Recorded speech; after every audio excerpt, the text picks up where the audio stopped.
이제 오늘은요, 이제 마지막 지난번에 동방박사와 메시아의 별에 대해서 시간 관계상 다 못해드렸기 때문에 오늘 이제 메시아 탄생을 알리는 동방박사들이 보았다는 그 별이 무엇인지에 대해서 이제 오늘 말씀드리겠습니다. 보통 그 크리스마스 카드 같은 데 보면 이런 식의 그림이 이제 많이 보입니다. 예루살렘이나 베들레헴 상공에 이상한 별 하나가 껌뻑껌뻑하고 있는 저런 그림을 보게 되는데, 이런 식의 그림은 사실적인 그림이 아닙니다. 여러분, 그 동방박사들이 보았다는 그 별은 일반인들이 누구나 쉽게 알 수 있는 그런 특별한 별이 아닙니다. 전문가들만이 알 수 있는, 연구해야만 알 수 있는 별입니다. 왜냐하면 성경에 그 근거가 있습니다. 마태복음 2장 2절의 말씀인데 함께 한번 읽으시겠습니다. 시작. 유대인의 왕으로 나시니가 어디 계시뇨? 우리가 동방에서 그의 별을 보고 그에게 경배하러 왔노라 하니 헤롯 왕과 온 예루살렘이 듣고 소동한지라. 여기를 보시면요, 동방박사들이 예루살렘에 와가지고 왕이 탄생했고 우리가 그 별을 보고 왔다고 말을 하니까 그때서야 헤롯 왕과 그 예루살렘 사람들이 소동을 일으켰다고 돼 있죠. 그러면 동방박사들이 오기 전까지는 사람들이 그 내용을 알고 있었다는 겁니까? 모르고 있었다는 겁니까? 까맣게 모르고 있었다는 겁니다. 동방박사들이 오고 나니까 그때서야 그런 일이 있었어? 하고 소동을 일으켰다는 겁니다. 그래서 일반인들이 알 수 있는 별이 아니라 전문가들이 연구해야 되는 별입니다. 이런 거 아닙니다. 저런 거 아닙니다. 그랬을 때 이제 그 동방박사들이 보았다는 그 별이 도대체 뭐겠느냐 하는 건데, 이제 그것에 대해서 그동안 여러 사람들이 나름대로 주장해 온 것들이 있었습니다. 그래서 어떤 사람들은 혜성이 나타나서 메시아 탄생을 알렸을 거다라는 주장도 하기도 하지만, 혜성은 누구나 다 알 수 있는 좀 이상한 별입니다. 그렇죠? 그러니까 혜성은 메시아 탄생을 알리는 별은 아닙니다. 그랬을 때 이제 지금까지 학자들이 연구한 내용 중에 가장 객관적인 근거가 분명한 내용을 이제 오늘 소개해 드리는데요. 동방박사들이 보았다는 그 메시아 탄생을 알리는 별이 무엇이었을 거라고 보고 있냐면, 태양계 내에 하나님께서 행성들을 두셨습니다. 근데 그 행성들이 메시아 탄생을 알리는 역할을 했을 것이다 라고 보고 있습니다. 우리가 알고 있는 목성, 토성, 금성 이런 별들이 메시아의 탄생을 알리는 역할을 했다라고 보고 있는데, 이제 왜 그러한지 이제 말씀을 드릴 텐데요. 여러분, 하나님께서 이 천지 창조하실 때 해와 달과 별들을 만드신 첫 번째 목적, 창세기 1장 14절에 함께 읽으시겠습니다. 시작. 징조와 사시와 일자와 연한을 이루라. 첫 번째 목적이 징조입니다. 하나님께서 역사 속에서 어떤 중요한 사건을 일으키실 때 하늘의 별들로 하여금 사인을 보내게 하셨습니다. 그 대표적인 예가 바로 이 동방박사들이 보았다는 메시아의 별입니다. 여러분, 그 태양계 내에는 9개의 행성이라고 저는 배웠었는데, 최근에 명왕성이 탈락한 거 아십니까?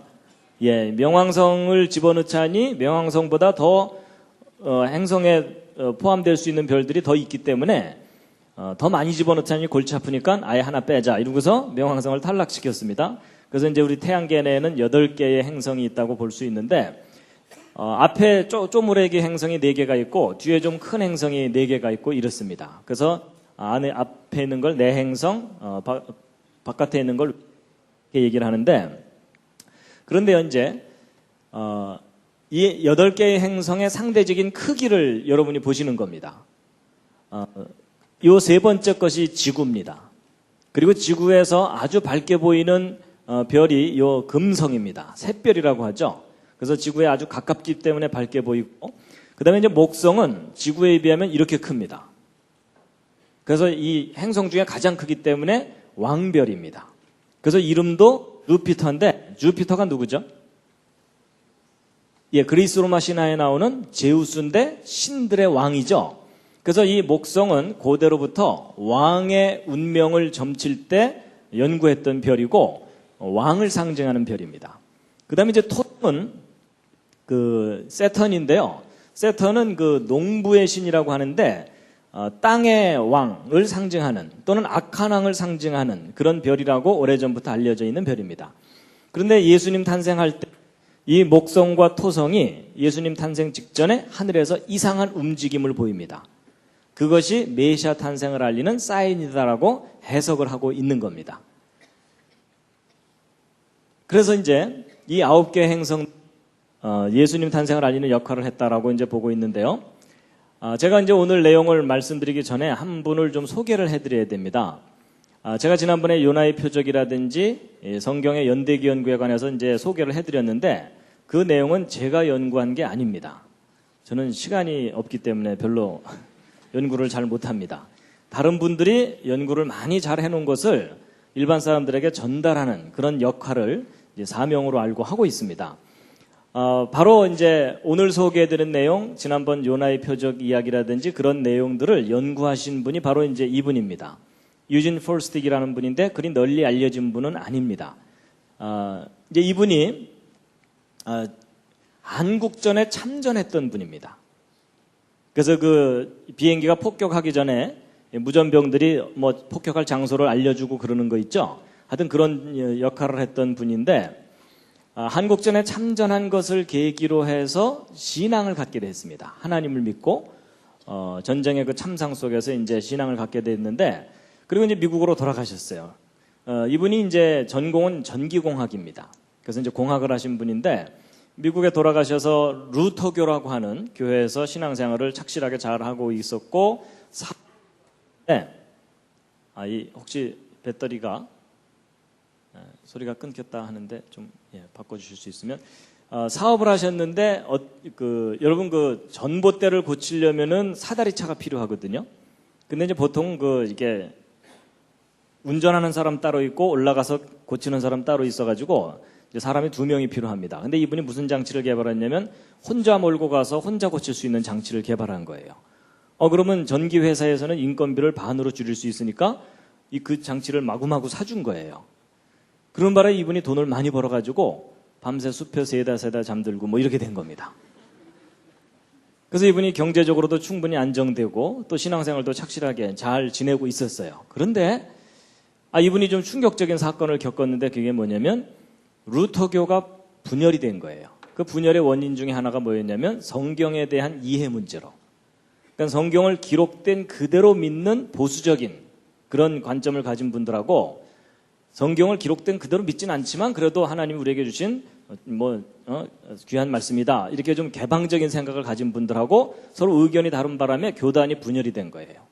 근데 이분은 순수한 마음에서 신앙생활 하다가 그렇게 분열되는 모습을 보고 충격을 받아갖고 이 성경이 정말 기록된 그대로 사실인지 아닌지 내가 좀 연구를 좀 해봐야 되겠다. 이래가지고 재산을 싹 정리해갖고 연구소를 만들었는데 그게 성경 역사 연구소입니다. 그래서 지난번에 말씀드렸던 그 과학적인 연구 방법으로 성경을 창세기부터 계시록까지 성경 전체 역사를 정확하게 이제 정리하는 일을 하게 된 거예요. 그래서 이분이 10년 동안 그렇게 쭉 체계적으로 성경을 다 정리하고 났더니 너무나 선명하게 예수 그리스도가 메시아라는 것이 드러나는 거예요. 그러니까 내가 메시아라고 인정해서가 아니라 객관적인 모든 증거가 예수 그리스도는 메시아예요. 그래서 이분이 이제 이렇게 확실한 역사적인 증거가 있다면 이걸 사람들에게 알려야 되겠다 해서 사람들에게 열심히 알리러 다니는데 문제는 사람들이 이분이 얘기만 하면 다 조는 거예요. 왜냐하면 여러분 구약 역사가 좀 어려울 수가 있잖아요. 그렇죠? 그래갖고 별로 그렇게 관심이 높지가 않은 거예요. 그래서 이분이 이 내용이 너무 좋은데 사람들이 잘 이해를 못하는구나 이러다가 한 아이디어가 떠올랐는데 그게 뭐냐면 이 내용은 이스라엘 사람들한테 정말 효과적이겠다. 왜냐하면 여러분 우리만 해도 구약은 다른 나라 역사잖아요. 그렇죠? 근데 이스라엘 사람들한테는 구약이 자기들 역사잖아요. 근데 자기들 역사를 정확하게만 분석을 하면 예수 그리스도가 메시아라는 것이 너무나 선명하게 드러나거든요. 그래서 이스라엘 선교를 해야 되겠다. 그래서 이분이 이스라엘 선교를 다니기 시작한 거예요. 그래서 이스라엘 사람들에게 당신들의 역사를 정확하게만 연구하면 예수 그리스도가 분명히 메시아다. 이걸 이제 알려주러 다니게 됐는데 그래서 이제 이분이 이스라엘에 가서 이스라엘 대학에, 유대인들의 그 대학에 가서 강의도 했어요. 그러니까 이분이 이제 자기가 연구한 결과를 가지고 가서 그 이스라엘 그 대학 교수에게 설명을 쫙 했더니 그 대학 교수가 깜짝 놀라는 거예요. 이방인이 자기들보다 자기들의 역사를 더 정확하게 정리를 했거든요. 그리고 당신 이 내용 우리 학교에 좀 강의 좀 하라고. 그래서 이분이 이제 강의를 하게 됐어요. 근데 여러분 그 이스라엘은 아다시피 예수를 안 믿잖아요. 그렇죠? 그러니까는 예수 얘기를 하면 안 되거든요. 그래갖고 이분이 이제 예수 얘기는 다 빼고 이스라엘 역사만 정확하게 한 학기 동안 강의를 한 거예요. 근데 이제 문제가 생겼어요. 무슨 문제가 생겼냐면 학생들이 한 학기를 다 듣고 났더니 결론이 뭐예요? 예수가 메시아인 거예요. 그래서 이제 학교가 완전 난리가 난 거예요. 학생들이 술렁술렁 거리면서 다 듣고 났더니 예수가 메시아라는 막 얘기들이 막 도니까 이제 정작 다급해진 건 누구냐면 이분을 강의를 맡겼던 그 교수가 자기 입장이 곤란해진 거예요. 이단자를 자기 학교에 데려다가 강의를 시킨 거니까. 그래서 당장 나가라고 그래가지고 이분이 쫓겨나게 됐는데 또 이분이 거기 가서 사고 친 게 하나 있어요. 무슨 사고를 쳤냐면 유대교 청년이 개신교로 기독교인이 된 거예요. 그랬다가 이 청년이 다시 유대교로 돌아갔어요. 이제 그럴 경우 유대교에서는 이런 청년이 상당히 쓸모가 있어요. 왜냐하면 기독교로 가봤자 별 볼 일 없으니까 다시 돌아왔구나. 이래가지고 이제 유대교를 선전하는데 이 청년을 예를 들면서 이제 사용할 수가 있거든요. 그런데 이분이 이제 그 청년을 다시 만나갖고 자기가 연구한 결과를 다 얘기해 준 거예요. 그래서 이스라엘 역사를 다 정리해 보면은 예수가 메시아인 것이 너무나 분명하다는 걸 알려줬더니 이 청년이 다시 개신교로 갔어요. 그러니까 예전에는 그냥 갔는데 지금은 이제 확진을 하고 다시 이제 온 거예요. 근데 이제 문제는 이 청년이 이 정도 상황이 되면 이스라엘 사회 내에서는 테러를 당합니다. 그러니까 생명의 위협을 느끼게 돼요. 그래갖고 이분이 할 수 없이 그 청년을 데리고 이스라엘에서 탈출을 했어요. 하여튼 그런 스토리를 가진 분이에요. 그래갖고 이제 이분이 이스라엘 이제 선교에 이게 너무나 효과적인 걸 알고서 이제 선교를 다니다가 떠오른 민족이 하나 있습니다. 그게 뭐냐면 한국이 떠오른 거예요. 왜냐하면 자기가 참전도 했을 뿐만 아니라 이스라엘을 선교하기에는 한국 사람들이 뭔가 정서적으로 통하는 것 같다. 이렇게 개인적으로 느낀 것 같아요. 그래서 이제 한국을 방문했는데 누구를 찾아갔냐면 여러분 그 대천덕 신부님이라고 아십니까?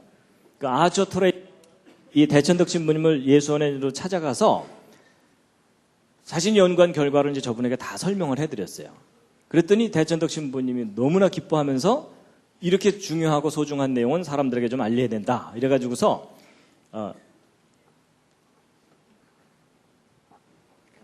알려야 된다 그래가지고서 이분을 어디에 소개를 해드렸냐면 한동대학교에 소개를 해주고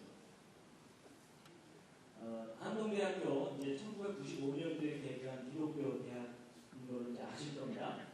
그래서 이제 한동대학교에 개교할 때 이분을 소개시켜준 거예요. 이분이 이제 한동대학교에 와서 잉글리시 바이블 스터디라는 코스를 강의를 했습니다. 이제 영어 성경 공부 코스이긴 하지만 내용은 연대기예요.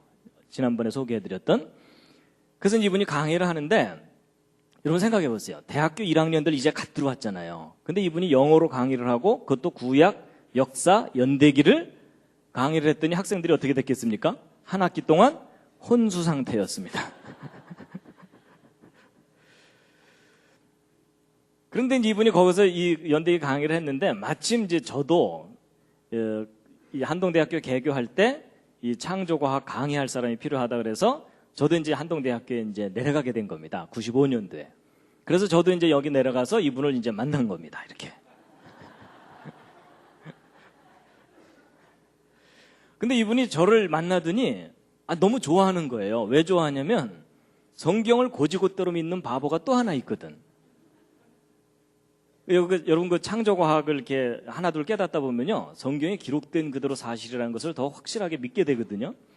근데 이제 그런 비슷한 사람을 만나니까 너무 기뻐하면서 자기가 연구한 결과를 저한테 다 주면서 이걸 좀 사람들한테 좀 알리라고 이제 그래갖고 제가 이제 이분을 만나게 된 계기가 된 겁니다.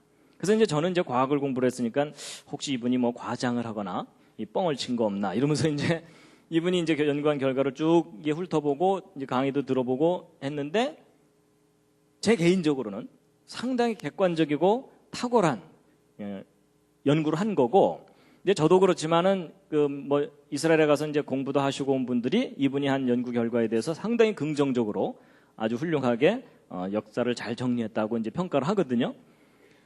바로 이제 그 이분이 이제 연구한 그 내용들을 정리한 책이 요 네 권의 책인데, 제가 이제 오늘 여기 좀 잠깐 갖고 나왔습니다. 그래서 이 네 권의 책에 성경 역사를 이제 다 꼼꼼하게 정리를 해가지고 창조 때부터 지금까지 역사를 이제 정리한 겁니다. 그래서 이제 그 이분이 연구한 결과 중에 한 주제 중에 하나가 이제 크리스마스에 관한 이야기입니다. 그래서 이제 크리스마스에 관한 이야기를 이제 해드릴 텐데요.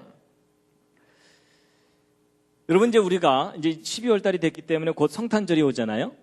그래서 이제 매년 12월 25일이면 예수님의 탄생일을 기념해서 우리가 이제 축하를 하는데, 근데 여러분 12월 25일이 예수님의 진짜 탄생일이 아닌 건 아시죠? 혹시 이 말에 또 심히 충격을 받으신 분 계시지 않습니까? 여러분 12월 25일이 예수님의 진짜 탄생일이 아니라는 것은 오래전부터 알려져 왔어요. 그래서 국민일보에 몇 년 전에 그 특집 기사도 나오고, 그래서 12월 25일은 아니다 이렇게 돼 있습니다. 근데 이제 그날이 아닌 건 아는데 정확한 날짜들을 사람들이 잘 모르니까 그냥 계속 우리가 12월 25일을 지키고 있을 뿐이거든요. 그래서 12월 25일을 크리스마스로 지키는 것은 유럽과 아메리카 국가의 영향을 받은 나라들이 주로 지킵니다. 러시아 정교회나 그리스 정교회 또는 아프리카 쪽의 그 콥트 교회들은 1월 달에 예수 그리스도의 탄생일로 지킵니다. 그래서 나라마다 예수님의 탄생일을 서로 다르게 지킵니다. 그래서 이제 12월 25일을 예수 그리스도의 탄생일로 정하게 된 동기가 뭐냐? 예수님이 탄생하시자마자부터 예수님의 탄생일을 지킨 게 아닙니다. 그로부터 수백 년 지난 후에 뒤늦게 예수 그리스도의 탄생일을 추정을 해서 지키거나 이런 것인데, 이제 12월 25일 탄생일에 대한 몇 가지 주장이 있습니다. 이제 그 중에 하나가 뭐냐면, 우리는 지금 그레고리안 달력이라고 하는 양력 달력을 쓰고 있는데, 그 달력 이전에는 율리우스력이라는 이 천문학자들이 주로 쓰는 그런 달력이 있거든요. 그 줄리어스 시저가 만든 달력인데, 그 율리우스력으로 볼 때 동짓나라에 해당되는 날을 예수 그리스도의 탄생일로 정했다라는 주장이 하나 있고요. 또 뭐가 있냐면은 로마 제국 시절에 로마 사람들의 축제일이 12월 17일에서 24일입니다. 근데 이 기간 동안 선물 교환도 하고 그런다 그러는데, 이제 12월 25일이 태양이 탄생한 날이다 이래가지고서 자기들이 축제일로 지키는 그런 날이 있는데, 그날하고 결부시켜서 예수 그리스도의 탄생일로 정하게 됐다라는 주장들이 있습니다. 근데 이제 이런 것들은 정확하지 않고 반대 의견도 있기 때문에 뭐 대략 요 정도만 소개해드리고, 이제 정작 중요한 것은 예수 그리스도의 진짜 탄생일인데, 이제 탄생일은 조금 뒤에 설명드리기로 하고요. 일단 하나 이제 우리가 얘기해야 될 게 뭐냐면, 여러분 우리가 지금 2006년을 살고 있는데, 이것이 이제 서력기원이라 그래서 예수 탄생 이후부터의 연대라고 우리가 알고 있잖아요. 그래서 예수님이 탄생하셨을 때를 기준으로 해서 Before Christ, Anno Domini 그래가지고서 BC와 AD 이걸 나눈다고 이제 우리가 알고 있죠. 근데 여러분 예수 그리스도가 실제 탄생한 연도도 지금 현재로부터 정확하게 2006년 전이 아닙니다. 그럼 도대체 이 기준점은 어떻게 정한 거냐 하는 건데요. 이것은 어떻게 정한 거냐면, 지금으로부터 1474년 전인 AD 532년에 그렇게 정확하지 않은 기록에 근거해서 예수 그리스도 탄생일을 추정한 것인데, 그때 당시에 어떤 기록이 있었냐면, 예수는 약 500년 전에 죽었으며 3월 25일 날 부활하였다, 이런 기록이 있었는데 그걸 근거로 추적한 겁니다. 그래가지고 여기서부터 500년 전에 예수 그리스도께서 십자가에 달리셔서 죽었으니까 그로부터 30여 년 전에 탄생하셨을 거다라고 추정하게 된 겁니다. 그래서 이제 이 기점으로부터 이제 2006년이 지난 건데, 그런데 이제 예수 그리스도의 탄생 연도를 찾아낼 수 있는 중요한 인물이 하나 있습니다. 이게 누구냐면 헤로드 왕입니다. 여러분 헤로드 왕이 죽기 직전까지 거의 미친 거 아시죠? 이제 예루살렘과 그 주변 지역을 다스리는 왕으로 이제 세워졌는데, 로마 제국 시절에. 근데 왕권에 대한 집착이 너무 강한 바람에 주변에 자기 왕권을 노리는 사람들을 다 죽입니다. 그래서 막 아내도 죽이고 아들도 죽이고 다 죽이는데 막 죽이다가 떠오르는 사람들이 있었어요. 그게 누구냐면 얼마 전에 동방 박사들이 와갖고 왕이 탄생했다고 얘기했잖아요. 그렇죠? 그거 찾아서 죽여야 되죠. 그래가지고 성경 기록 아시는 대로 그 박사들에게 자세히 알아본 그때를 표준해서 2살부터 그 아래로 다 죽였다 이렇게 돼 있죠. 근데 저 이제 아이들을 학살하는 사건이 있고 난 직후에 헤롯 왕이 죽습니다. 그러면 우리가 헤롯 왕이 언제 죽었는지만 정확하게 알고 나면 그로부터 대략 한 2년 전쯤 예수 그리스도가 탄생하신 거라는 거죠. 근데 헤롯 왕이 언제 죽었는지에 대한 기록이 있습니다. 그게 뭐냐면 여러분 요세푸스라 그래서 로마 제국 시절에 유대 역사를 정리한 사람입니다. 근데 그 요세푸스가 기록하기를 헤롯 왕이 죽을 때 월식 현상과 금식일이 연거푸 있었을 때 죽었다는 거예요. 근데 여러분 이 월식 현상, 금식일 이런 이야기가 나오면 이제 여러분이나 저나 기뻐요. 왜 기쁘죠? 지난번에 말씀드린 대로 저런 현상들은 정확하게 컴퓨터를 이용해서 찾아낼 수 있다고 그랬죠? 그래가지고 이 월식 현상과 금식일이 이제 연거푸 있었던 데를 찾아내면 되고요. 그 다음에 이제 시리아의 통치자인 퀸틸리우스 바루스라는 사람이 통치할 때 헤롯 왕이 죽었다는데 이 사람은 이제 BC 5년에서 2년 기간 동안 통치를 했습니다. 그 다음에 이제 악티움 해전이라 그래가지고요. 이 고대사에서 유명한 건데 여러분 그 클레오파트라 아시죠? 클레오파트라하고 마르쿠스 안토니우스가 짝짝꿍이 돼갖고 옥타비아누스하고 패권 다툼을 했던 유명한 해전이 악티움 해전입니다. 여기서 누가 이겼게요? 옥타비아누스가 이깁니다. 그리고 이 둘은 죽습니다. 그리고 이제 이 옥타비아누스가 나중에 아우구스투스라는 칭호를 얻게 되는데 성경에는 아우구스도라고 나왔습니다. 그런데 이 해전이 바로 언제 있었냐면 BC 32년에 있었는데 그로부터 27년 후에 헤롯 왕이 죽었다는 겁니다. 그러면 BC 32년에서 27년 지난 후니까 BC 4년이 되는 거죠. 그래서 BC 4년에 이제 헤롯 왕이 죽었다는 것을 이제 알아내게 됐으니까 그때 월식 현상만 찾아내면 되는 겁니다. 근데 그 월식 현상을 컴퓨터를 이용해서 이렇게 찾아낸 겁니다. 그래가지고 BC 4년 3월 11일 날 월식 현상이 있었습니다. 아니라 그러실까봐 제가 잠깐 그 월식을 찾아서 보여드리겠습니다. 여러분 지난번에 보셨던 그 컴퓨터 프로그램 기억하실 겁니다.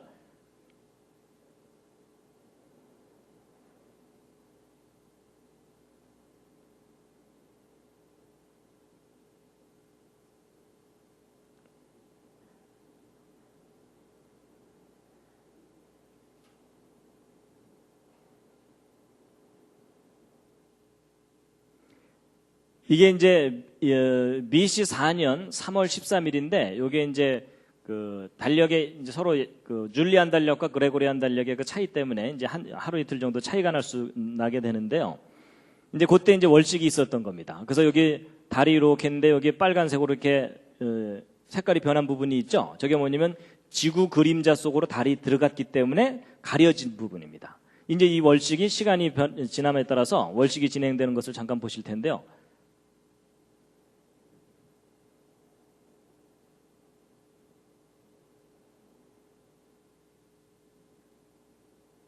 보셨죠?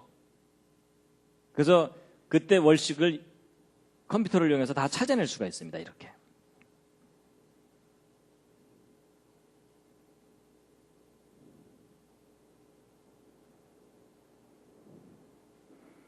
그래서 이제 뭐 거의 꼼짝 마라 수준입니다. 지금.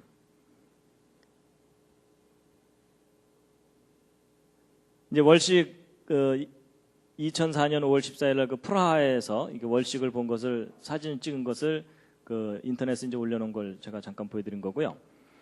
이제 그렇다면 이제 BC 4년이 그 헤롯 왕이 죽은 때가 이제 맞다면 예수님은 BC 6년 경쯤 태어나신 거거든요.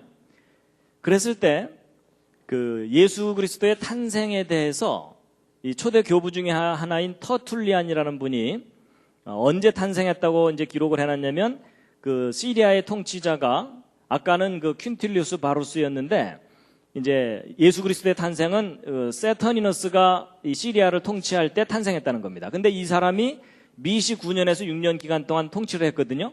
그러니까 요 기간 중에 예수 그리스도가 탄생하신 거예요. 그러니까 BC 6년일 가능성이 이제 높은 거죠. 근데 예수 그리스도의 탄생일에 대해서 이집트의 알렉산드리아라는 지역에 있었던 초대 교부 중에 한 사람이 세인트 클레멘트인데, 이 클레멘트라는 분이 예수 그리스도의 탄생에 관한 몇 가지 기록을 모아놓은 게 있어요. 그 중에 그 모아놓은 몇 가지 기록 중에 가장 객관적으로 입증 가능한 이제 날짜가 언제냐면, 이집트 달력으로 이분이 표기를 해놨는데, 이집트 달력으로 파코몰 25일입니다. 이집트 달력으로. 근데 이걸 일단 무엇으로 바꿔야 되냐면 이스라엘의 달력으로 바꿔야 됩니다. 그 구약 달력으로. 그걸로 바꿔놨더니 2월 28일이에요. 구약 달력으로. 이하로 투엔에 있으라 그래서. 근데 이제 이스라엘 달력은 음력이거든요. 그럼 이제 저것을 우리가 현재 쓰고 있는 양력 달력으로 바꾸면 5월 14일이 되는 겁니다. 그래서 클레멘트가 수집한 기록 중에 하나가 옳다면, 조건은 붙어요. 예수 그리스도의 실제 탄생일은 BC 6년 5월 14일이라는 겁니다. 갑자기 화이트 크리스마스의 환상이 깨지시지 않습니까? 우리는 하도 오랫동안 겨울에 예수 그리스도의 탄생을 맞았었기 때문에 늘 화이트 크리스마스를 꿈꿨잖아요. 근데 이 기록이 맞다면 예수님은 5월 달에 오신 거니까 계절의 여왕 5월에 오신 겁니다. 꽃피는 봄에 님이 오신 거예요. 근데 저도요, 제가 이제 뉴질랜드에 가서 거기서 크리스마스를 보낸 적이 있었거든요. 거기는 남반구니까는 크리스마스 때가 여름입니다. 한여름 땡볕에 크리스마스를 지내려니까 너무 이상한 거 있죠. 그래서 이게 뭐 북반구에 사느냐 남반구에 사느냐에 따라서 크리스마스가 전혀 다른 느낌입니다. 그런 것처럼 우리도 너무 화이트 크리스마스를 고집할 필요는 없습니다. 자, 그런데 이제 BC 6년 5월 14일이 예수 그리스도의 탄생일이 맞다면 그걸 뒷받침할 만한 객관적인 증거가 있어야 되잖아요. 그렇죠? 이제 그 증거가 바로 이제 이 표입니다. 이제 이 표를 이해하시면 되는데요. 여러분, 예수님이 BC 6년 5월 14일 날 탄생하셨다면 예수 그리스도의 탄생일을 입증해 줄 만한 인물이 하나 있습니다. 그게 누구냐면 세례 요한입니다. 세례 요한은 예수 그리스도보다도 6개월 먼저 태어난 예수님을 예비한 선지자죠. 여러분, 세례 요한과 예수님은 무슨 관계죠? 혈연 관계로는 사촌 관계입니다. 누가 형이죠? 세례 요한이 당연히 형입니다. 6개월 먼저 태어났으니까. 세례 요한의 아버지가 누군지 혹시 아십니까? 성경을 보면 나오는데요. 사가랴입니다. 정 기억이 안 나시면 슈퍼에서 물건을 사가랴 뭐 이렇게라도 좀 외워주시면 감사하겠습니다. 그래서 세례 요한의 아버지 이름이 사가랴고 어머니의 이름이 엘리자벳입니다. 근데 사가랴의 직업이 뭘까요? 제사장입니다. 제사장인데 어느 팀 제사장이냐면 아비야 반열의 제사장이라고 성경에 나옵니다. 이런 게 무슨 말이냐면 다윗 왕이 솔로몬에게 정권을 넘겨주기 직전에 제사장 제도를 정비를 해갖고 24팀을 만들어서 한 팀이 한 주씩 성전 봉사를 하도록 제도를 만들었어요. 그래서 24팀이 7일씩 근무를 하니까 168일마다 자기 팀 순서가 들어오게 돼 있는데 바로 이제 이 사가랴가 아비야 팀 제사장인 겁니다. 그러면 이제 세례 요한이 예수님보다 6개월 먼저 탄생했다면 세례 요한이 잉태된 때를 거꾸로 추적할 수가 있겠죠. 그걸 추적해 보면은 BC 7년 3월 24일인데 그럼 세례 요한이 이때 잉태되었다는 근거가 있느냐? 있습니다. 그게 뭐냐면 여러분 성경을 보면은 세례 요한의 탄생 스토리가 자세하게 나오는데 세례 요한의 아버지 사가랴와 어머니 엘리자벳은 나이가 많고 아이가 없었어요. 그래서 이제 아브라함처럼 자식을 포기하고 있었던 상황이었어요. 근데 세례 요한의 아버지 사가랴가 자기 팀 순서가 돌아와서 제사장 직무를 수행하러 들어갔거든요. 제비를 뽑는 바람에 자기가 걸려갖고 이제 성소로 들어가게 돼요. 근데 성소에 들어가서 누구를 만납니까? 가브리엘 천사를 만나요. 근데 그 천사가 뭐라 그래요? 대뜸? 네가 아들을 낳을 거다. 믿어지겠어요? 안 믿어지겠어요? 이미 생물학적으로 아이를 낳을 수 없는 상황이 됐는데 자기가 아들을 낳게 된다니까 안 믿었죠. 안 믿어서 어떻게 됐습니까? 벌 받아요. 무슨 벌을 받습니까? 네가 아이를 낳을 때까지는 말을 못하게 될 거다. 이렇게 됐죠. 그래서 그 순간부터 말을 못하는 바람에 성소에서 나온 다음에 사람들하고 필담으로 나눴다고 성경에 자세하게 나오죠. 그러면 이제 이 사가랴가 성소에서 나온 다음에 아내와 동침했겠어요? 안 했겠어요? 버텼을까요? 아닐걸? 뭐 이러면서? 그럴 리가 없죠. 그렇죠? 왜냐하면 자기가 지금 증거를 받았으니까.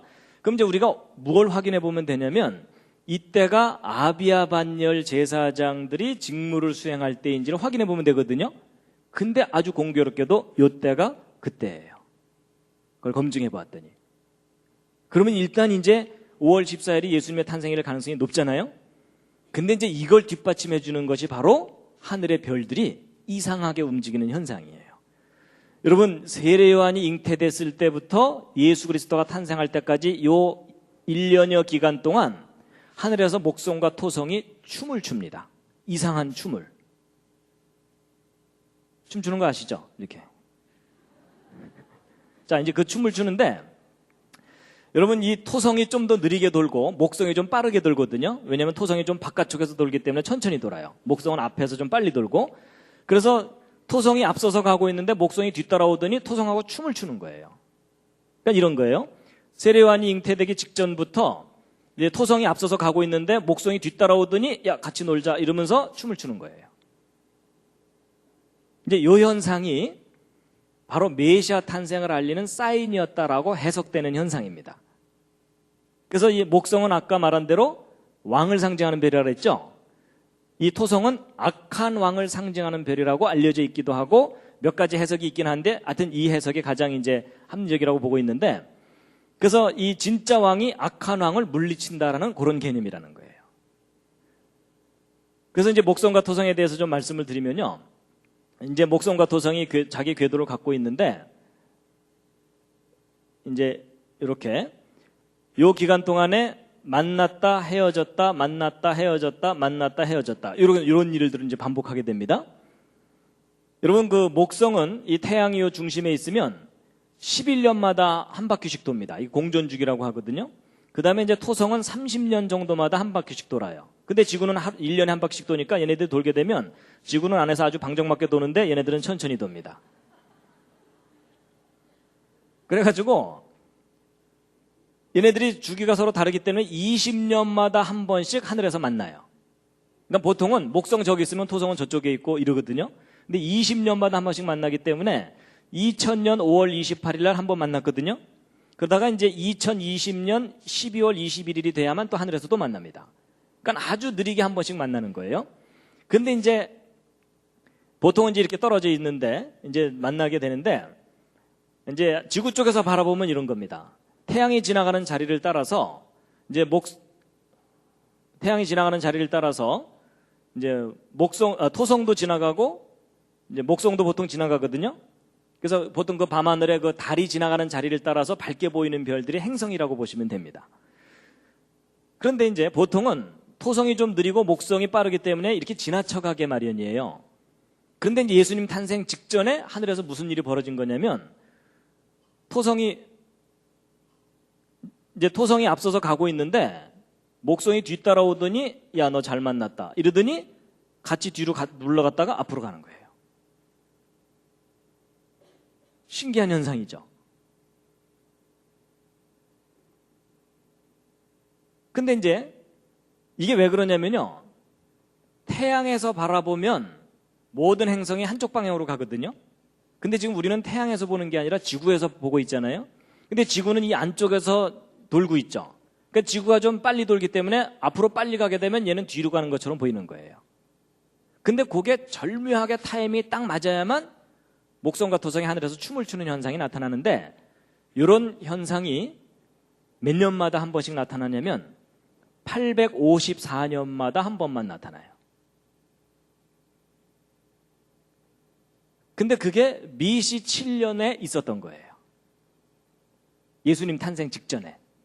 그리고 이제 그 이전에는 BC 861년에 있었고 그 다음에 이제 AD 848년, AD 1702년에도 있거든요.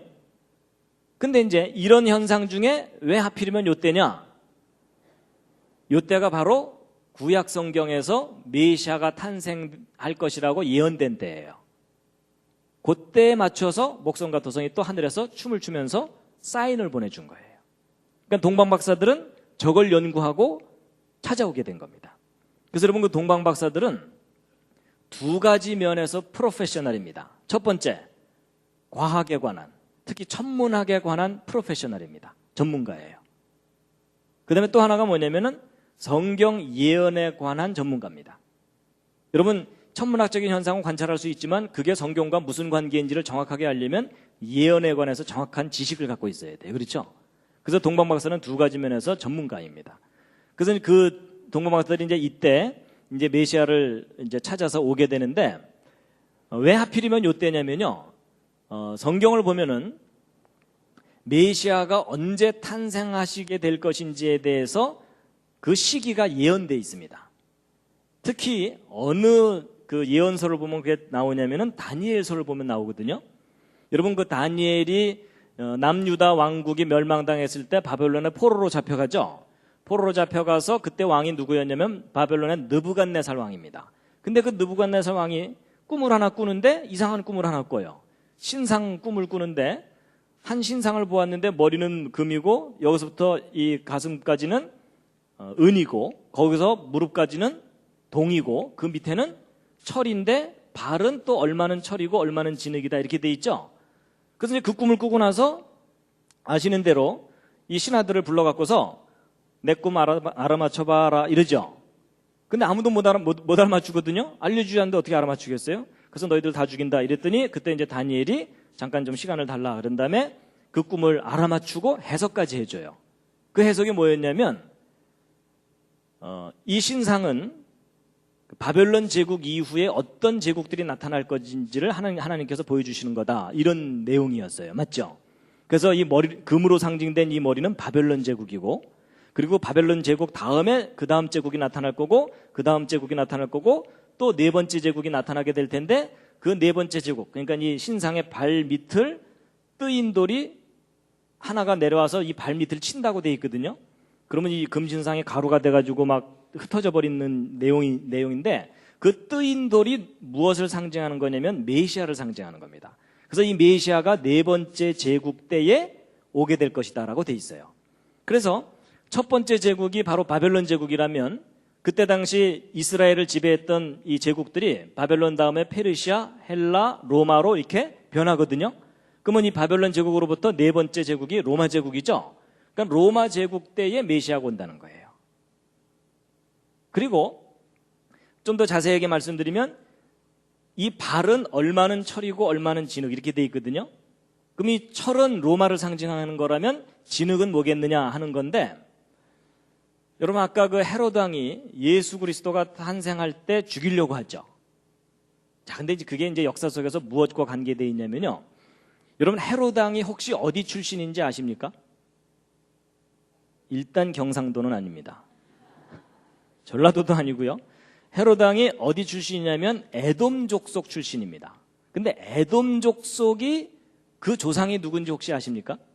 에서입니다. 에서가 누구의 형이죠? 야곱의 쌍둥이 형이죠.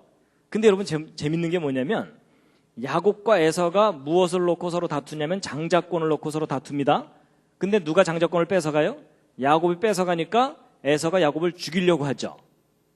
근데 놀랍게도 그 상황이 예수님 때 그대로 일어나요. 여러분 에서의 후손이 헤롯이거든요. 야곱의 후손이 누굴까요? 예수 그리스도입니다. 그렇죠? 근데 야곱과 에서가 장자권을 놓고 서로 싸웠는데 이제 진짜 장자가 된 건 누구예요? 야곱이 장자가 됐죠? 그런 것처럼 예수님 때 먼저 왕으로 있던 사람이 누구냐면 헤롯이거든요. 근데 새 왕이 탄생했다 그러죠. 그러니까 이 왕이 새로 탄생할 왕을 죽이려고 하죠. 그게 마치 에서가 야곱을 죽이려는 상황과 아주 비슷한 상황이에요. 그때 야곱은 도망갔잖아요. 도망갔다 다시 돌아오죠. 그런 것처럼 예수님도 헤롯이 죽이려고 그러니까 어떻게 해요? 이집트로 도망갔다가 다시 돌아오죠. 상황이 참 비슷하게 닮았죠. 그래서 에서가 야곱을 죽이려고 했던 그 상황이 어떤 의미에서 보면 이 헤롯 왕과 예수님에 대한 예언이라는 겁니다. 메시아 탄생할 때 어떤 상황이 전개될지에 대한. 그래서 그 다니엘이 보았던 그러니까 느부갓네살 왕이 보았던 그 금신상에 관한 예언을 정확하게만 이해하고 있었다면 언제 메시아가 올게 된 것을 알게 되냐면 헤롯 왕 때, 로마 제국 시절에 헤롯 왕 때 에돔 족속 출신이 왕이 되었을 때 메시아가 온다는 거예요. 그러한 상황하고 이 목성과 토성이 하늘에서 춤을 추는 상황이 일치하게 된 때가 바로 저 때예요. 이제 앞뒤가 이해가 되시죠? 안 돼도 할 수 없습니다. 진도 나가야 됩니다. 그래서 이제 바로 BC 7년부터 6년 그 어간에 이 목성과 토성이 하늘에서 이제 사인을 보내주는 겁니다. 그러니까 동방 박사들이 저 현상을 보고서 드디어 이제 오셨구나 하고 이제 찾아오게 됐다라는 이야기입니다. 그래서 이제 그때 동방 박사들이 보았다는 그 목성과 토성의 움직임을 이제 잠깐 이제 보실 텐데요.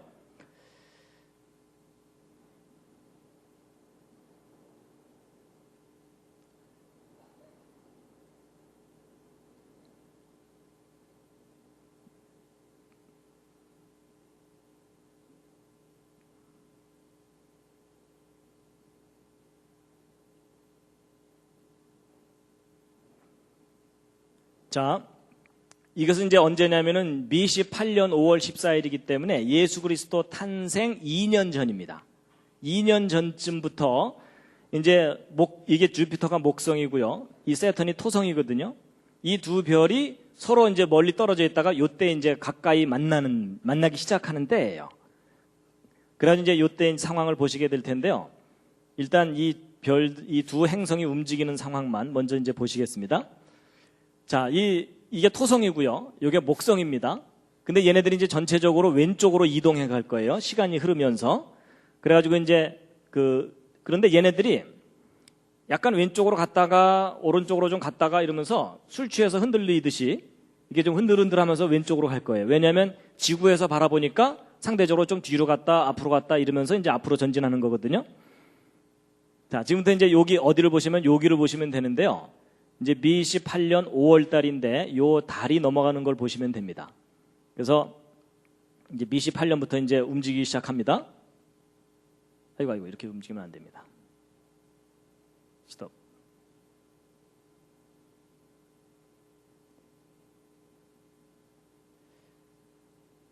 자, 이제 BC 8년부터 이게 9월, 10월, 11월 이렇게 되잖아요. 그래서 이제 목성이 드디어 이제 세턴에 가까이 가는 거예요.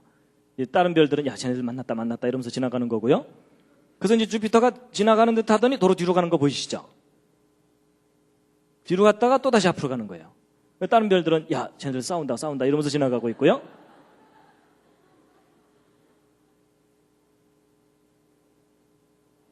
보셨죠?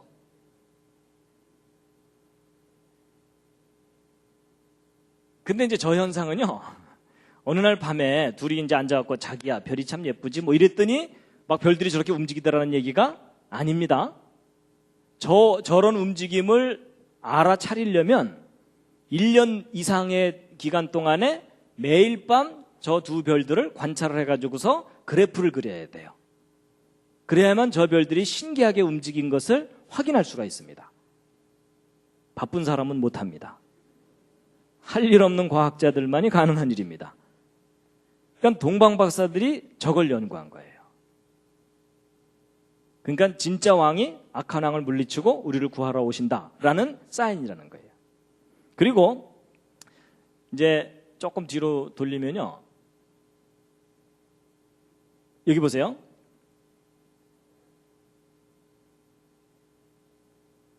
여기 지금 토성, 목성이 있는데 여기 비너스가 가까이 오죠. 이 비너스가 뭐죠? 그리스 로마 신화에서 여신이죠, 여신. 근데 그러면 저 비너스는 뭘 의미할 것 같습니까? 성경의 그 예언하고 관계해서 한번 생각해 보세요. 메시아 탄생할 때 어떤 상황에서 탄생한다고 예언이 돼 있죠? 보라, 처녀가 잉태하여 아들을 낳으니 그 이름을 임마누엘이라 하라 이렇게 돼 있죠. 진짜 왕이 악한 왕을 물리치러 오는데 처녀의 몸에서 태어난다. 그게 성경에서 메시아에 관해서 예언된 가장 중요한 내용이거든요. 근데 그 상황을 저 세 별이 나타내주고 있다라고 보고 있어요.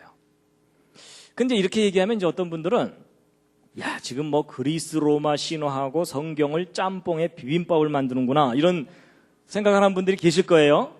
근데 이제 이 상황을 이해하시려면 지난번 제가 강의했던 연력학 법칙을 좀 떠올리셔야 됩니다. 여러분, 갑자기 머리에 주관하시나요? 여러분, 어떤 정보가 있으면, 진짜 정보가 있으면 그게 시간이 지나면서 변질되는 현상이 있다 그랬죠? 잘 보세요. 여러분, 하나님께서 태초에 우리 인간이 타락했을 때 아담과 하와를 에덴 동산에 쫓아내시면서 여자의 후손 중에 메시아가 태어날 거다, 그리고 또 메시아가 탄생할 때는 하늘에 징조가 있을 거다라는 걸 다 알려주셨거든요. 그러면 그 지식을 갖고 있던 사람들이 그 징조를 제대로 알아차리려면 그 징조에 대한 정확한 지식이 있어야 알아차리겠죠. 그렇다는 얘기는 메시아 탄생 때 구체적으로 어떤 상황이 일어날지에 대해서 이미 사람들이 지식이 있었다는 얘기입니다. 근데 그 지식이 다양한 민족들이 다양하게 이렇게 퍼져나가면서 변질되고 다양해지겠죠.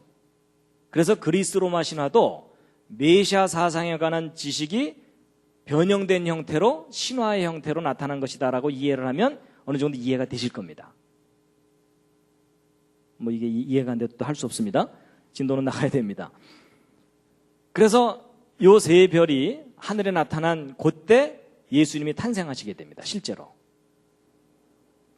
바로 이게 BC 6년 5월 14일이죠. 그때 이제 하늘의 그 별을 보면요, 이걸 조금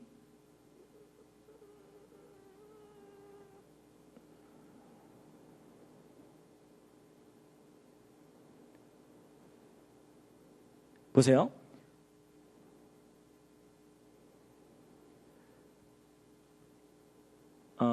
해 뜨기 직전에 하늘에서 토성과 목성과 금성이 쪼로록 보입니다. 근데 이제 이게 성경에 기록되어 있는 내용을 입증해 주는 이제 상황인데요. 이게 뭐냐면,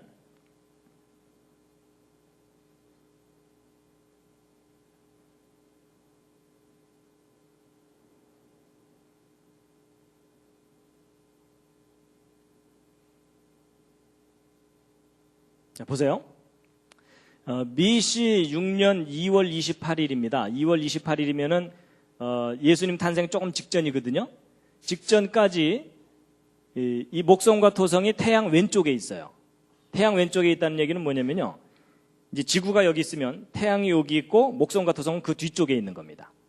뒤쪽에 있는데 태양 왼쪽에 있어요. 그러면 이게 이제 시간이 지나면서 태양이 먼저 뜨고 목성과 토성이 나중에 뜬다는 얘기는 저녁에 질 때 태양이 먼저 지고 목성과 토성이 나중에 진다는 얘기죠. 그러니까 이 동방박사들이 저 별을 관찰할 때에는 밤새 이 두 별이 춤을 추는 현상을 관찰할 수 있었거든요. 그러다가 자기들이 연구한 지점으로부터 출발해서 예루살렘 오는 그 도중에는 저 두 별이 관찰이 안 됩니다. 안 되는 이유가 뭐냐면, 이 상황에서 시간이 지나가게 되면 이 두 별이 어떻게 움직이는지 보시면요, 태양 오른쪽으로 이동을 하게 되거든요. 그럼 이제 태양 오른쪽으로 이렇게 이제 이동해 가는 요 와중에는 태양빛이 너무 강하기 때문에 이 두 별이 관찰이 안 됩니다. 그러다가 이 두 별들이 태양 오른쪽으로 딱 나타나야 이제 어떤 일이 벌어지냐면, 매일 아침 해 뜰 때 얘네들이 먼저 뜨고 태양이 나중에 뜨는, 그러니까 이걸 좀 뒤로 돌렸다 앞으로 이제 다시 돌려버리면요, 이제 이 상태에서 태양이 뜨기 직전에 토성이 보이고 목성이 보이는 현상이 나타나거든요. 자, 그럼 이제 저게 이제 뭘 의미하냐면요, 동방 박사들이 예루살렘에 왔어요. 헤로드 왕에게 얘기했죠. 왕이 탄생하는 별을 우리가 보고 왔는데 어디에서 나셨는지 좀 알려달라. 그랬더니 왕이, 헤로드 왕도 나도 모르니까 너네들이 좀 찾거든, 나한테 알려줘라 이랬죠. 그 대신에 이제 성경 기록을 봤더니 베들레헴에서 메시아가 탄생할 거라는 예언이 있어가지고 하여튼 그쪽으로 가봐라 이랬거든요. 근데 이제 동방 박사들이 저 두 별이 안 보이다가 헤롯궁에서 딱 나와가지고서 자기들이 어느 쪽으로 가려고 그랬더니 그 별이 다시 나타났다고 돼 있죠. 그래서 이제 사람들은 그 부분을 읽으면 무슨 생각을 하냐면, 야, 이 별이 동방 박사들을 인도해 주다가 사라졌다가 다시 나타났다고 돼 있거든요. 그래서 이제 전통적인 그 메시아 탄생의 별에 대한 관점을 가진 분들은 이상한 별 하나가 나타났다가 사라졌다가 다시 나타났다 이렇게 생각하거든요. 근데 그게 아닙니다. 이 목성과 토성이 태양 왼쪽에 있다가 오른쪽으로 이동하는 도중에는 관찰이 안 되기 때문에 안 보였던 겁니다. 그러다가 얘네들이 오른쪽으로 딱 이동한 후부터 다시 관찰되거든요. 그래서 동방박사들이 다시 나타난 그 별을 보고서 그 별을 따라갔다는 얘기입니다. 그래서 성경에 기록되어 있는 그 내용들이 실제 상황으로 이렇게 검증이 되는 것을 지금 확인시켜 드리는 겁니다.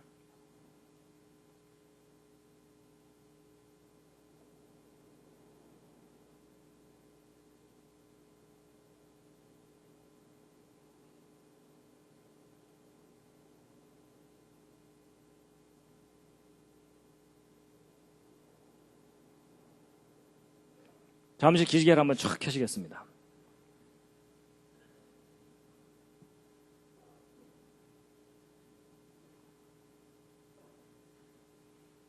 여기까지 잘 따라오셨습니까? 아니면 중간에 기절하셨습니까?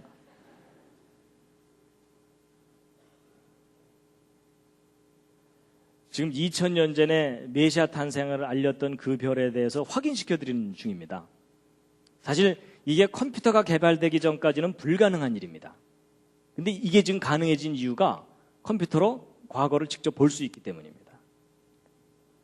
그래서 예전에 보통 그 성경 그 마태복음이나 이렇게 읽으면서 메시아 탄생을 알리는 별이 나타났었다는 얘기를 믿지 않는 사람들은 아주 허황된 신화처럼 생각을 했습니다. 근데 이게 신화가 아니라 역사적인 사실이었다는 것을 이제 과학적으로 확인할 수 있게 된 거라는 얘기입니다. 그래서 이제 그 세례요한의 잉태부터 예수님 탄생 때까지 목성과 토성이 하늘에서 춤을 추면서 메시아 탄생을 알렸던 부분에 대해서 이제 확인을 시켜드렸는데요. 그러면 도대체 그때 그 예수님을 경배하러 왔던 동방박사들은 누구겠느냐 하는 것에 대해서 여러 가지 주장이 있습니다. 이제 그 중에 가장 심한 주장 중에 하나가 한국 사람들이었을 거다 이런 주장입니다.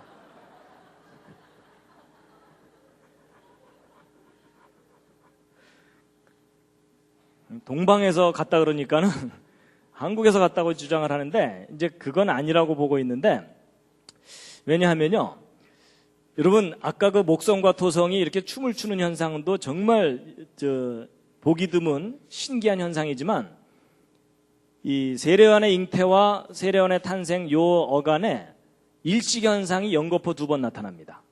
근데 저 일식도 개기일식이 아니고 부분일식입니다.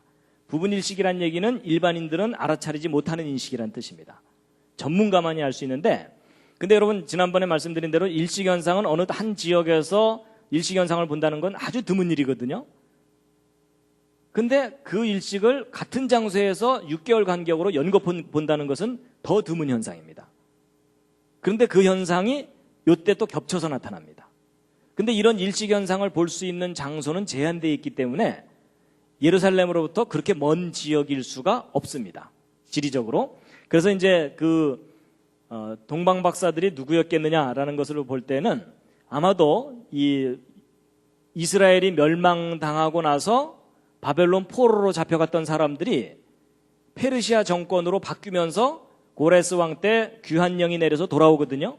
근데 이때 다 돌아왔겠습니까? 다 안 돌아왔겠습니까? 다 안 돌아옵니다. 왜냐하면 여기는 이미 발달된 살기 좋은 곳이고 여기는 황폐해진 척박한 곳이거든요. 그러니까 이 사람들이 다 돌아오지 않고 일부 개척적인 정신을 가진 사람들만 돌아옵니다. 나머지는 여기 계속 눌러앉아서 살게 되는데, 근데 이것도 아마도 하나님께서 남겨두셨을 거라고 봐요. 왜냐하면 여러분 이쪽 이 황폐한 곳에서는 체계적인 과학적 연구를 할 수가 없습니다. 아마 이쪽에 남아있던 사람들이 그 발달된 학문과 풍부한 자료들을 가지고 철저하게 연구한 다음에 왔을 거라고 보는데, 이때 남아있던 사람들도 자기들이 포로 생활을 했었기 때문에 계속 메시아 사상을 갖고 있었을 거거든요. 그래서 메시아 사상을 가지고서 철저하게 연구한 그 메시아를 기다렸던 그 후예들이 드디어 메시아 탄생을 알리는 별을 보고 찾아왔을 거라고 보고 있습니다. 그래서 조금 전에 이걸 보시면은요, 요 현상을 목격한 후로부터 예수님 탄생 어간까지 이동해서 와야 되거든요. 한국에서 출발해서는 도저히 여기까지 못 옵니다. 그래서 아마 바벨론 쪽에 포로로 잡혀갔던 사람들이 그 후손들이 아마 메시아 사상을 갖고 박사가 돼서 찾아왔을 거다라고 추정하고 있습니다.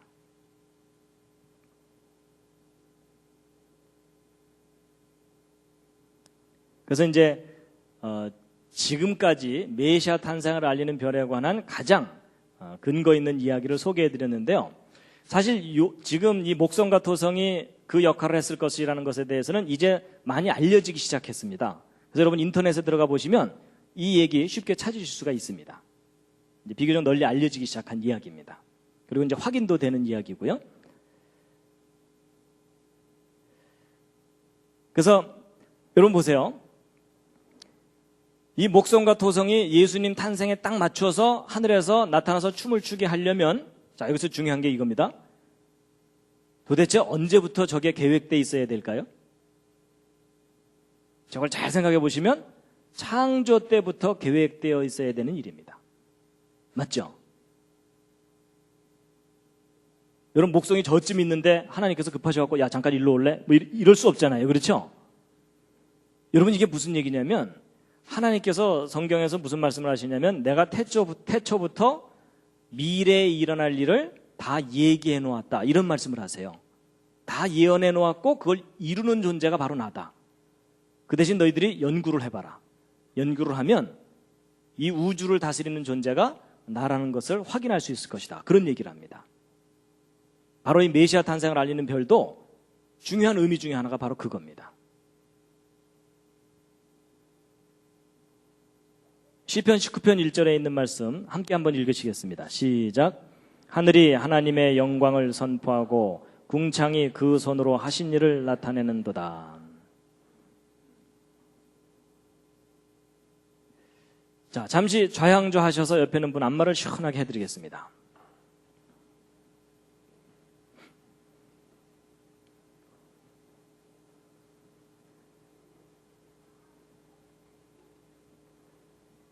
안마를 시작한다는 얘기는 강의가 쉽게 끝날 것 같지 않다는,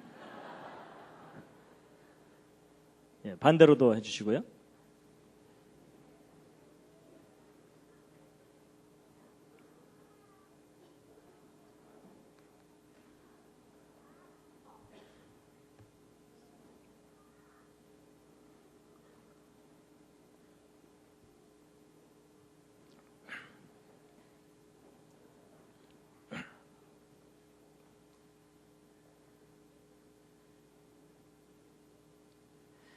이제 한 가지 에피소드를 얘기해드리고 이제 마칠 텐데요. 여러분 그 예수님의 탄생일이 BC 6년 5월 14일이 맞다면, 조건은 붙어요.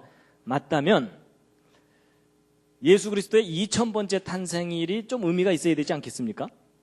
그렇죠? 여러분 우리 젊은 사람들은 뭐 만난 지 100일만 돼도 막 파티하고 그러잖아요. 그러니까 예수님의 2000번째 탄생일은 좀 지킬 만한 의미가 좀 있다고 보는데, 여러분 한번 생각해 보세요. BC 6년 5월 14일이 예수 그리스도의 진짜 탄생일이라면 2000번째 탄생 기념일은 몇 년도가 될 것 같습니까? 옆에 있는 분과 한번 상의해 보시기 바랍니다. BC 6년이면 마이너스 6년이라고 생각하시면 됩니다. 그러면 1994년일 것 같은 느낌이 드시죠? 1994에다가 6을 더하면 되니까? 아닙니다. 95년입니다.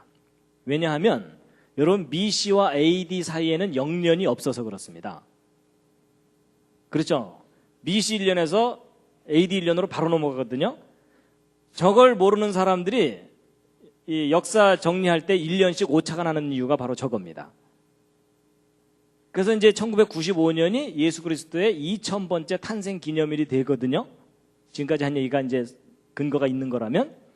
근데 재미있게도 그때가 바로 이거 연구한 분이 한동대학교 왔던 때입니다. 이게 재밌는 얘기입니다. 그래서 이분이 이제 3월 달에 와서 강의를 시작했는데 5월 달이 되면 이제 예수님의 탄생일이 되니까 이분이 5월 달쯤 되더니 자기는 예루살렘을 가야 되겠다는 거예요. 학기 중에 예수 그리스도의 탄생일을 자기가 직접 예루살렘에 가서 축하를 하고 싶다는 거예요. 근데 이분은 본인이 연구했기 때문에 확신을 갖고 있거든요. 그래서 이제 가시라고 그랬죠. 근데 이제 가시라고 해놓고 나서도 이제 학생들이 비록 이제 혼수 상태에 있긴 했지만 그래도 좀 알아듣는 학생들이 있잖아요. 그렇죠? 저도 좀 알아들었고. 그래서 이제 상의를 하기를, 야, 이 날이 아닐 수도 있지만 지금까지 한 얘기 중에 이렇게 근거 있는 얘기를 우리가 들어본 적이 없다. 그리고 객관성이 상당히 있다. 그래서 아닐 수도 있지만 혹 이 날이 예수 그리스도의 탄생일일 수도 있으니까 우리가 그냥 지나가기는 좀 찜찜하다. 그렇다면 그냥 예수님의 탄생이라고 보고, 그러면 이분이 가실 때 그냥 가게 하지 말고 조촐한 선물을 예수님께 전달해 드리라고 좀 하자. 그래갖고 학생들이요, 자기들끼리 막 회의를 하더니 결정을 했어요. 좀 낭만적인 결정을 했는데 뭘 했을 것 같습니까? 학생들이 일단 돈이 없으니까 뭐 이렇게 큰 건 선물을 못 합니다. 황금과 유향과 모략은 안 됩니다. 그래서 학생들이 뭘 선물하기로 했냐면 2000송이 장미를 선물하기로 한 거예요. 2000번째 탄생일이니까. 그래갖고 학생들이 나름대로 헌금, 이제 모금을 했어요. 근데 뭐 학생들 한 몇십 명 한 모여가지고서 모금을 했는데 한 2000송이 장미값 정도가 된 거예요. 그래갖고 이제 이것을 이제 이분에게 드리고서 가서 예수님께 전해드리라고, 그래서 이분이 이제 2000송이 장미값을 갖고 예루살렘으로 간 거예요. 이제 그 날에 맞춰서 갔는데 이분이 이제 이 장미꽃을 현지에 가서 실제 산 거예요. 사가지고서 예수님한테 전달해 드려야 되는데 예수님은 하늘에 계시니까 이제 올라갈 수는 없고, 그래서 이걸 어떻게 할까 그러다가 이분이 이제 무슨 생각을 하게 된 거냐면, 이분이 사실 이제 이 날이 정확하다면 현대판 동방박사죠. 그렇죠? 예. 그래가지고서 이분이 어디를 갔냐면 이 장미꽃을 들고서 통곡의 벽이라는 곳을 갔어요. 통곡의 벽이 어딘지 아십니까 혹시? 예, 이스라엘 사람들이 2000년 동안 소유하지 못했던 예루살렘 성벽의 일부예요. 성벽의 일부인데, 여러분 이 통곡의 벽이 여기인데요. 이게 이제 어떤 히스토리를 갖고 있냐면 2차 세계대전이 끝난 후에 이스라엘 사람들이 유럽에서 600만 유태인 학살을 당했잖아요. 그렇죠? 그래갖고 그냥 치를 떨면서 우리가 죽더라도 팔레스타인 땅, 가나안 땅에 가서 죽자 이러면서 이제 밀고 들어와가지고서 이스라엘이라는 나라를 세웠어요. 1948년에. 참 기적 같은 일이 일어난 건데, 이때 이제 이스라엘로 돌아와서 나라를 세웠는데, 그런데요, 예루살렘의 역사를 좀 살펴보면요, 이 제2성전을 지은 때가 이제 BC 516년인데, 요 제2성전이 헤로드 왕 때 이제 증축이 돼요.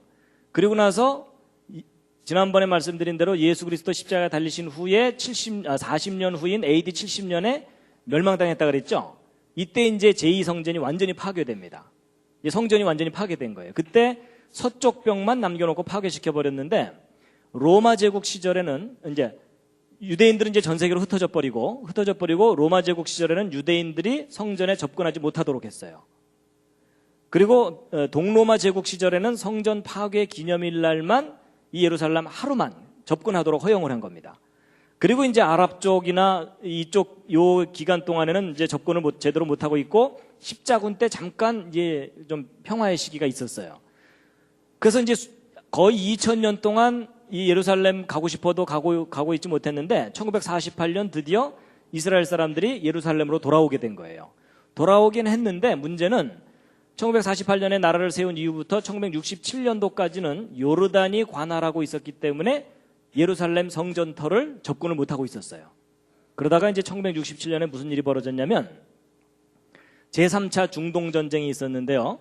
이제 처음에 이제 나라 세웠을 때도 전쟁이 있었고 그 후에 또 한 번 있었는데 세 번째 중동전쟁입니다. 여러분 이 이스라엘이 여기에 있는데 요 지도를 보시면 요 녹색으로 된 것이 이슬람, 아랍 국가들입니다. 그 틈새에 이스라엘이 껴있는 거예요. 얼마나 얄미워요. 그렇죠? 그래갖고 이 주변 아랍국들은 요 이스라엘을 몽땅 지중해로 빠뜨리는 게 자기들이 해야 될 첫 번째 일이에요. 그래갖고 이 이스라엘을 멸망시키기 위해서 여러 차례 전쟁을 하게 되는데 1967년에도 그 전쟁이 일어났어요. 그래갖고 그 전쟁 때 바로 옆에 있는 시리아, 요르단, 이집트가 직접 공격해 들어왔어요. 어느 날 갑자기. 그리고 이제 주변 국가인 이라크, 쿠웨이트, 수단, 알제리아, 사우디아라비아가 주변에서 계속 돕고, 그래서 이제 망해라 이러면서 이제 쳐들어왔는데 6일 만에 전쟁이 끝났어요. 누가 이겼게요? 이스라엘이 이겼어요. 근데 왜 6일 만에 전쟁을 끝냈을까요? 안식일 지키려고. 실제로. 안식일 날은 싸울 수가 없잖아요. 그렇죠? 그러니까 6일 만에 전쟁을 끝낸 거예요. 정확하게는 132시간 30분 만에. 이집트 진영에서는 4일 만에 끝났고. 그래서 전쟁 시작하자마자 이스라엘이 거꾸로 각국의 수도들을 맹폭격을 해가지고 항복을 받아낸 거예요. 그래서 6일 만에 전쟁 끝나면서 그때 뺏은 땅이 이 초록색이에요. 6일 만에. 우리도 한번 해봐야 되겠죠? 우리 만주 땅 찾아야 되잖아요. 그래서 여러분, 이때 이 큰 땅을, 물론 거의 대부분 사막이긴 하지만 이 큰 땅을 뺏기고 여기도 뺏기고 그래서 그 이후로 계속 그 국제 뉴스에 나오는 게 뭐예요? 시나이 반도 돌려달라, 그 다음에 웨스트뱅크 돌려달라, 골란고원 돌려달라, 가자지구 돌려달라 이러면서 계속 분쟁을 일으켰던 게 바로 저 전쟁 때문입니다. 그런데 이제 문제는 여러분, 이스라엘이 이 예루살렘까지도 이제 어느 정도 회복을 했는데 이제 독립을 해가지고 땅을 차지하고 있었는데 요 6일 전쟁이 있기 전까지는 이 예루살렘에 가장 자기들이 차지하고 싶은 게 뭐냐면은 예루살렘 성전터예요. 근데 이 성전터는 이스라엘 사람들이 접근하지 못하고 있었던 거예요. 이슬람 세력이 꽉 잡고 있고, 그리고 예루살렘 성전터에 이슬람 사원이 지금 덩그러니 올라가 있어요. 그러니까 이스라엘 사람들한테는 정말 이 화가 나도 엄청나는 일이죠. 근데 여기를 자기들 소유로 해야 되는데 접근도 못하고 있었는데 1967년 6.1 전쟁 끝나는 날 요 서쪽 벽 일부를 탈환한 거예요. 그러니까 2000년 동안 접근하지 못했던, 자기들 소유로 하지 못했던 성벽 일부를 되찾은 날, 그날을 기념하는 날이 예루살렘의 날입니다. 그러니까 우리한테는 다른 나라 사람 이야기지만 저 이스라엘 사람들한테는 저 날이 너무나 감격스러운 날이에요. 2000년 동안 꿈에도 그리던 성전 벽 일부라도 손으로 만져볼 수 있는 그런 날이거든요. 그걸 되찾은 날. 그래서 이게 그때 당시 현장 사진들입니다. 너무나 감격스러운 날이죠. 근데 이제 요 예루살렘의 날이라고 정해진 그 날이 바로 2월 28일이거든요. 1967년. 근데 공교롭게도 이 날이 무슨 날이냐면 이 예루살렘의 날이라고 하는 그 날이 세인트 클레멘트가 예수님의 탄생일이라고 적어놓은 그 날이에요. 어떤 의미에서 역사의 아이러니죠. 그렇죠? 그래갖고 이날만 되면 이스라엘 사람들은 예루살렘의 날이라 그래가지고서 자기들 깃발을 들고 나와서, 국기를 들고 나와서 막 축제를 해요. 그런데 이제 이분이 이천송의 장미를 끌고 그 통곡의 벽 앞에 나타난 거예요. 이제 물론 이제 이분이 혼자 끌고 간 게 아니고 노인분이거든요. 혼자 끌고 간 게 아니고 이제 거기서 기독교인을 몇 사람 만나갖고 도움을 받았죠. 그래서 이제 큰 가방 2개에다가 이제 이렇게 끌고 가서 쫙 펼쳐놓고 그 이천송이 장미를 거기 모인 사람들에게 하나씩 나눠준 거예요. 다 나눠주면서 이분은 기도한 거죠. 예수 믿으라고 기도하고 그랬던 거죠. 이제 이럴 때 이제 저는 한동대에 남아갖고 학생들을 좀 몇 명 모아놓고 왜 이 날이 예수님의 탄생일이라고 여겨지는지에 대해서 그 근거를 설명해 주면서 아닐 수도 있지만 일 수도 있으니까 우리 기념하고 넘어가자. 이러고서 불법 집회를 했습니다. 크게 알리지는 못했어요. 괜히 이단으로 잡힐까봐. 뭐 장작을 쌓아라 이러면 골치 아프잖아요.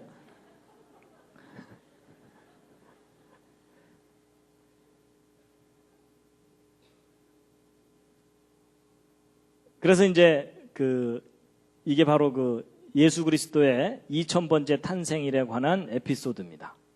이천송이 장미 사건입니다.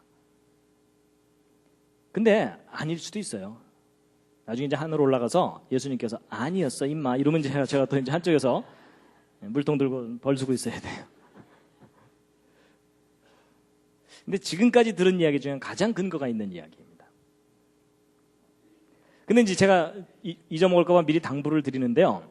여러분, 제가 오늘 이 크리스마스 이 메시아 뵈려가는 이야기를 하는 이유는 뭐 크리스마스 날짜를 정확하게 되찾자 이런 운동을 하려는 게 아닙니다.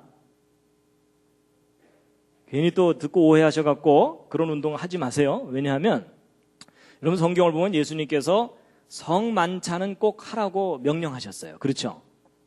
그런데 내 생일 꼭 찾아서 챙기래 이런 말은 하신 적이 없어요.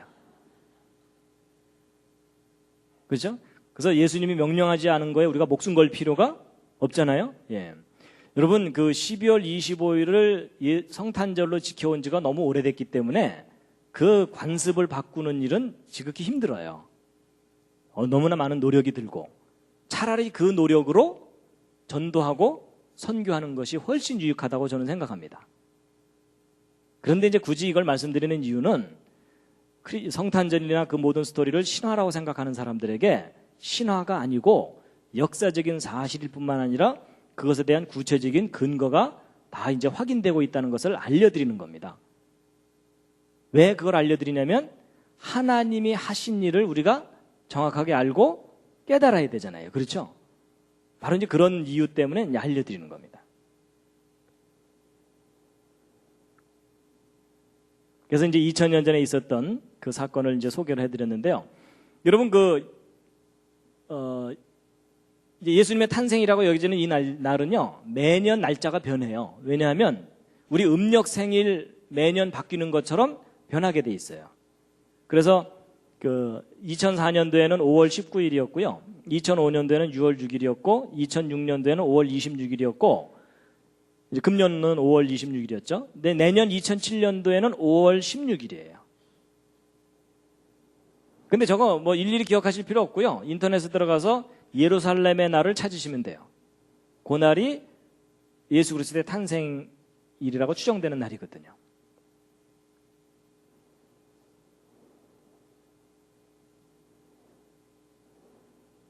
근데 이제 지금 예루살렘에는 평화가 없습니다. 근데 예수님께서 예루살렘의 평화를 위해서 기도하라고 하셨거든요. 그래서 우리가 예루살렘의 평화를 위해서 기도해야 됩니다. 자, 이사야서 41장에 있는 말씀 함께 읽으시겠습니다. 시작. 나 여호와가 말하노니 너희 우상들은 소송을 일으키라. 야곱의 왕이 말하노니 너희는 확실한 증거를 보이라. 장차 당할 일을 우리에게 진술하라. 또 이전 일에 어떠한 것도 고하라. 우리가 연구하여 그 결국을 알리라. 혹 장래사를 보이며 후래사를 진술하라. 너희의 신됨을 우리가 알리라.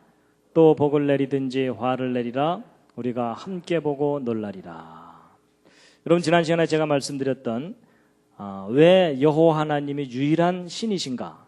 그것에 대한 증거가 뭐라 그랬죠? 예언과 역사라 그랬습니다. 하나님께서 태초부터 미리 미래에 일어날 일을 다 예언해 두신 다음에 그걸 정확하게 이루어 나가십니다. 근데 문제는 우리가 그것에 대한 지식이 없으면 하나님 무슨 일을 하셨는지를 모르면 하나님이 유일한 신이시라는 것에 대한 확증을 못합니다. 근데 하나님께서 역사 속에 그 증거들을 다 두셨고 어떤 의미에서 보면 오늘날 컴퓨터가 개발된 것이 하나님이 하신 일을 보다 선명하게 마지막 때에 드러내시기 위해서 우리로 하여금 개발하게 하신 것이다라고 생각이 되기도 합니다. 그래서 2000년 전에 나타났던 메시아에 뵈러가는 이야기를 해드렸습니다. 다시 한번 읽으시겠습니다. 시작. 유대인의 왕으로 나시니가 어디 계시뇨? 우리가 동방에서 그의 별을 보고 그에게 경배하러 왔노라 하니 헤롯 왕과 온 예루살렘이 듣고 소동한지라. 마지막 꽃다발입니다.